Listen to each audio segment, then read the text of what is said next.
So this is the question in which जो जिसमें EKS limited 3 product बनाता है, TE, PE और ZE। अब बोला कि प्राइस कोटेड बाय सप्लायर पर 100 यूनिट्स का प्राइस बोल दिया 242, देख ध्यान, पर 100 यूनिट्स 240, 234, 260, डिफेक्टिव बोल दिया 352। अब इसमें बोला है कि अगर डिफेक्टिव जो है वो अगर यूटिलाइज हो जाए प्रोडक्शन में तो 200 पर 100 यूनिट्स का कंपोनेंट में लॉस है।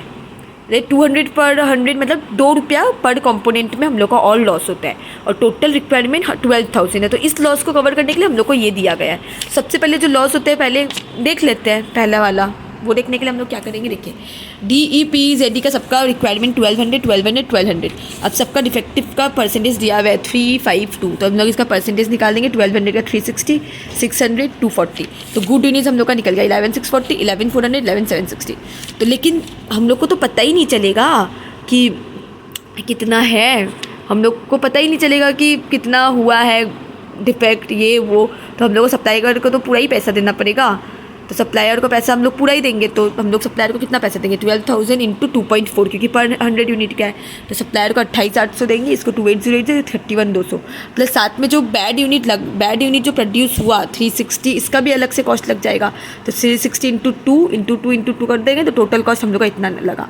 अब परसेंटेज निकालेंगे, कॉस्ट कितना लगा पर गुड यूनिट, तो B/A 29520 मेरा पूरा कॉस्ट, और A यूनिट्स तो करेंगे 2.5361, 2.5684, 2.69, ये हम लोग का हो गया, ये पार्ट ए।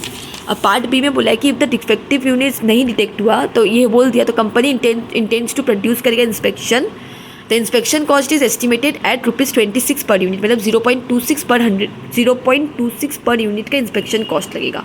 और such inspection cost will able to detect, inspection होने के बाद भी वो 90% ही डिफेक्ट निकाल पाएगा।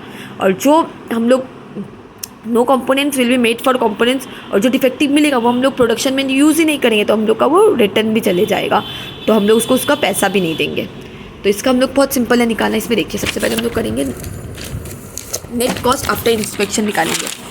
तो सबसे पहले हम लोग को टोटल यूनिट 1200 है, तो डिफेक्ट तो अभी भी उतना ही होगा, क्योंकि हम लोग डिटेक्ट कर रहे हैं, प्रोडक्शन के टाइम नहीं ला रहे, इंस्पेक्ट कर रहे हैं प्रोडक्शन के बाद।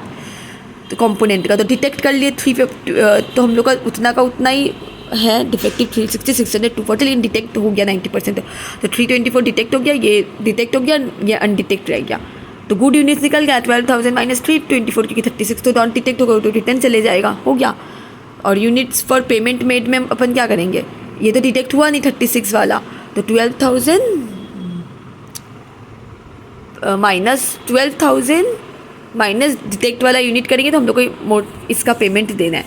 तो सबका यूनिट निकल गया, फिर इंटू 2.5 पेमेंट निकल गया, फिर डैमेज निकला है 2 पर यूनिट, तो पर यूनिट मेरा 36 है, 36 इंटू 272, इसका डैमेज निकाल लिया, फिर इतना हो गया। अब इसका भी परसेंटेज निकालेंगे, ये निकलेगा। तो पहले परसेंटेज इतना आ रहा था, अभी परसेंटेज इतना आ रहा है, तो सिंपल है। So inspection proposal is not beneficial बोल दिया DE और PE के लिए।